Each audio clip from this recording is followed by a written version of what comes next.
Welcome back for part 3 on how to put together a truly memorable conference or event. We'll get back to it now.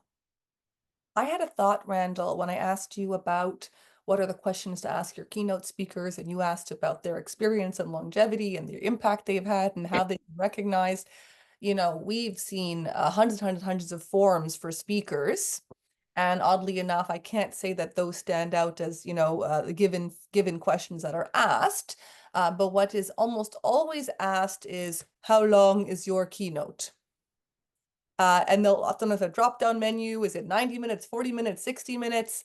Do you have a thought on this? Like, as the motivator, people don't have attention spans. They're sitting all day. Like, is there a magic number? So if a bureau calls you, or the client calls you directly, they're thinking of having you, etc. They already have the slot figured out. It's an hour and 15 minutes. It's 45 minutes. It's 40 minutes. It's 60, whatever it is. It's already sort of preset out, and that's when as a speaker you go to a website and there's a little drop down and everything. So you choose something somewhere in the middle. Okay, 45 minutes to an hour and 15 minutes, somewhere in that particular zone. It all depends on what the flow of the day is. It all depends on that. I had this one particular case. I was doing the pre-luncheon keynote. The conference, there's a few thousand people in the audience. It was all engineers, okay, sharp people. And just before me was somebody who clearly didn't quite understand the whole idea of keeping to your schedule. My presentation was, I think it was like 75 minutes. I can't remember exactly, but it was about that. And this person went so overboard. Like he just wouldn't get off the stage. It was terrible. I could see the audience disengaging and everything.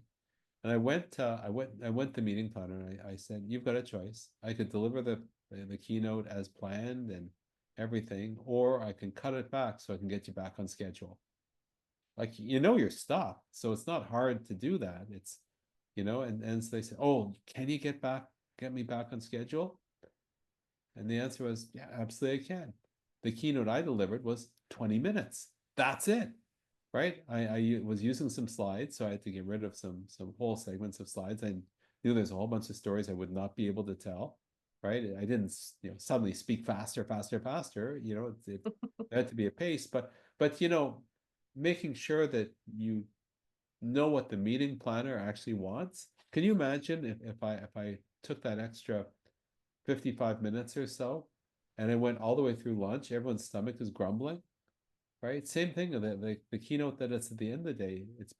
You're what's in between the attendees after a long day and the bar, right? You don't want to be in that position and take more than your allotted time, right? No one ever said, I just wish I had an extra 15 minutes, right? Everybody wants nowadays that information to be as concise, the motivation to be on target, Well, having just recently held our annual conference, Let's hear. we do need to focus on providing those quality networking opportunities, because that's what people are really there for. And we definitely do the rinse and repeat with as much improvement as we can each year, just because I think people kind of get used to the rhythm of the conference when they've been coming year after year. But I think it might be an interesting exercise to have one of our planning committees sit back and say, okay, what if we started this from scratch? What would it look like? Just to throw a wrench into everything and see. I'm not quite sure how that would work with our group, because we tend to be engineers who are very set in their ways. But if you want an outsider's perspective, Randall or I would be happy to, give you some ideas of what a reinvented, reimagined agenda might be. We often do that agenda planning with our clients when we speak for them. So happy to give you some ideas. Let me also just say, Audrey, you know what? I think that when you develop people's expectations over the years as to what the conference is going to be like, I think that that's very, very valuable. And I would not be counseling massive change. I like incremental improvement, just to clarify. But I think from a planning committee's perspective, to talk through about what the what if and the could be actually is a great way to make sure that you're saying, hey, we're doing what we're doing because it's the best for us. And if it turns out that there's some extra ideas that can be bolted on or, swapped in or out and everything, that's great, right? But I think that sometimes planning committees, especially because they tend to change every year, sometimes they're not as aware of some of the really cool stuff that is happening outside. So that's my 2 cents on your comment. Thank you for it, by the way. I'm going to put in the chat here the link in case you want to grab it and share it with your planning committee for now or for later on in the year when you get closer to your event, but happy to chat about it. Okay, my next question, Randall. How do you know your conference was a success? We get lots of handshakes and pats on the back, good job, For me, it would be based on the impact it has had on the attendees. But how would the conference organizers know that the information is being used and recalled, often in the lives of the attendees? What would you say? Okay, so this is a problem that's been solved many times before, and so let me just mention a couple of things that almost every conference I've ever been at is done, like which is a post-event attendee survey, right? Making sure that you're actually asking the right questions, though, is something that doesn't always happen, but the idea of that is something that's very important. Number two is what's the we talked earlier an earlier episode about the idea of making this virtuous cycle, this flywheel, if you will, that happened between all the events that happen throughout the year and that, annual conference, if you will, right? So, so what you're able to do is you're able to say, okay, if we're building community, and that's one of the goals of the national conference, the annual conference, then what are the indicators of that community? Maybe it's engagement in a private discussion group or social media. Maybe it's attendance, the change in attendance at these other events. Maybe, for example, it's the pickup in volunteerism, right? Or maybe it's employee engagement or retention for that particular matter, or conversion of people who are coming as non-members who are now asking queries about whether they're actually a member or not. It really depends on what the objective of the conference is as well. Now, from a we hope that you did something with what you learned about it. You can also ask that more directly. You can actually say, for example, several months out, at the conference, we talked about this. Can you share one or two things that your organization is doing to actually make a difference there? One of the things that we find interesting is we've got an entire continuing professional development program, okay, that associations can outsource, if you will, to us.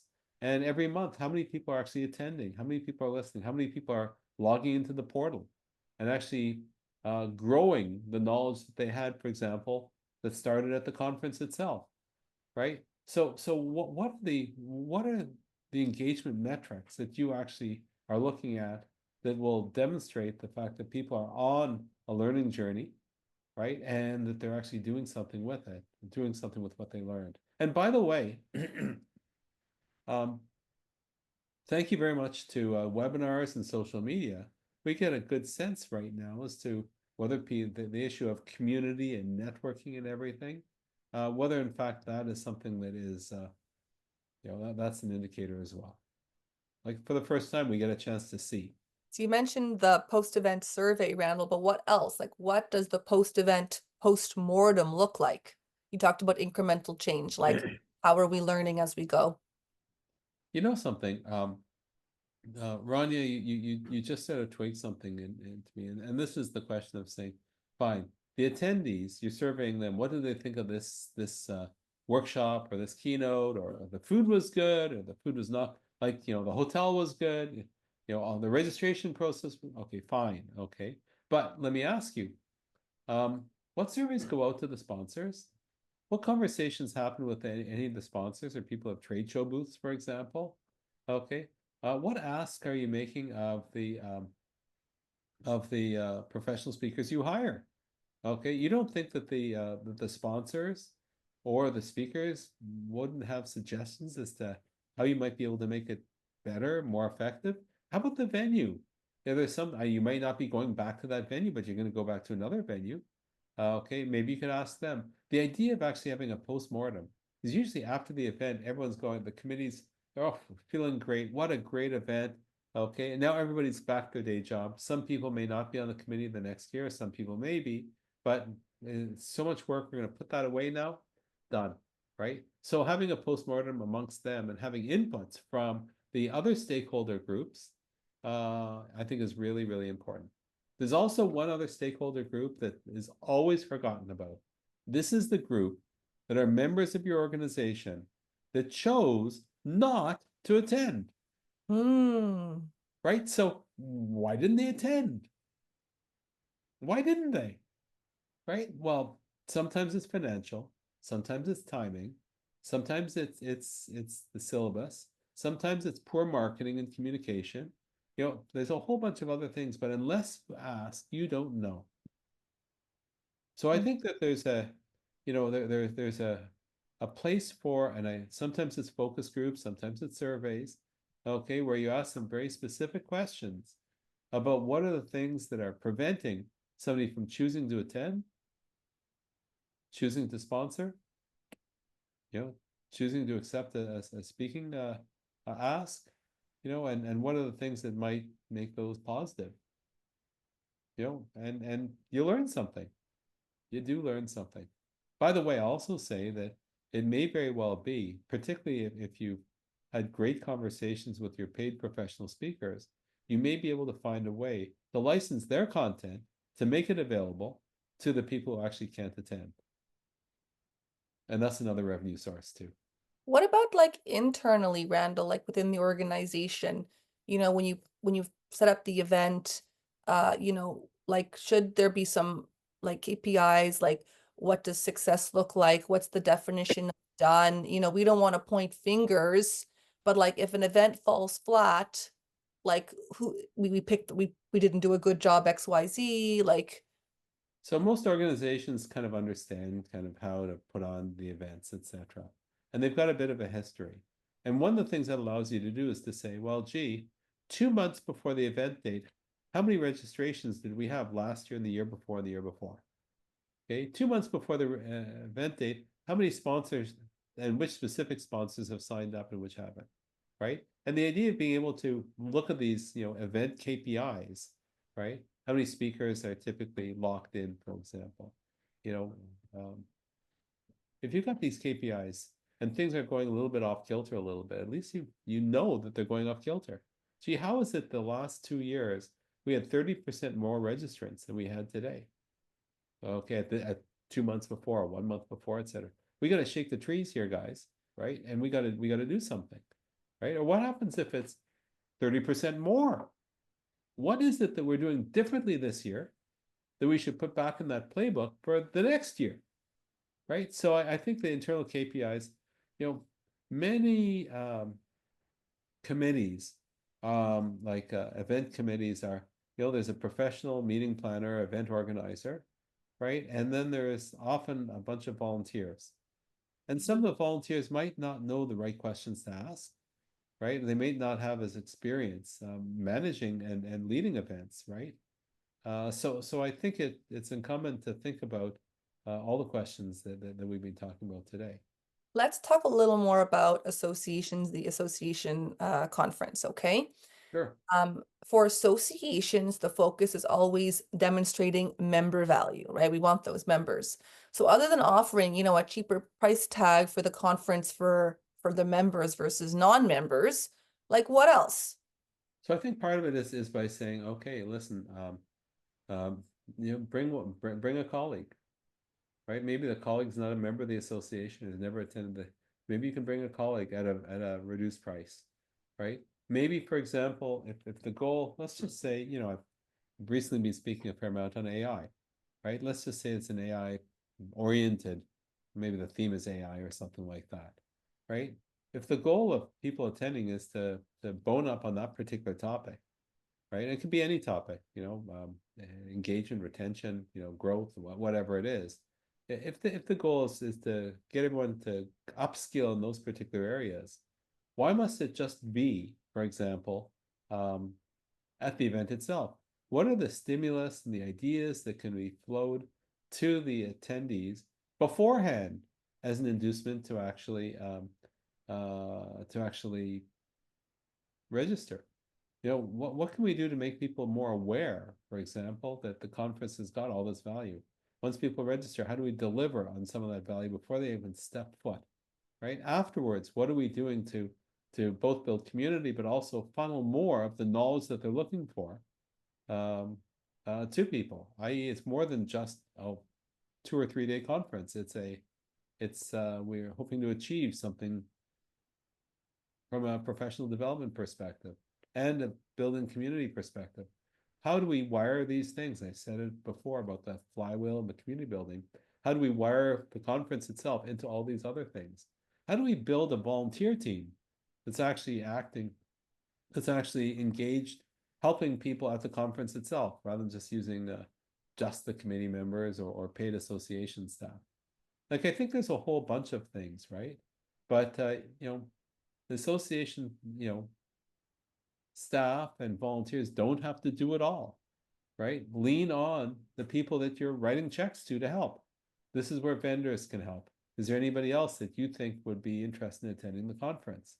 This is where professional speakers can help with respect to additional content and engagement beforehand and afterwards, right? Most will say, yeah, for sure, right? Because they've already done the work, right? And they also have the content. So I think those are some of the small ways of delivering value. And you know, this might sound kind of weird, but is there a way that the speaker can help deliver additional value to sponsors? For example, can the speaker, after the speech, go into the trade show hall and spend time at a particular sponsor's booth answering questions, therefore driving people to the actual booth? Is there a way, for example, to get the speaker to do some laser coaching, if you will, for 20 minutes to anybody who's got some very specific questions about whatever was presented that people can book in? Speaker's there anyway, why not? Right? Or maybe an early morning session, right? Because for people who want to get up super early and want a little bit more in a smaller venue, okay, have a round table or something. I think that it's absolutely limitless what's possible. Okay, great. The king of ideas here.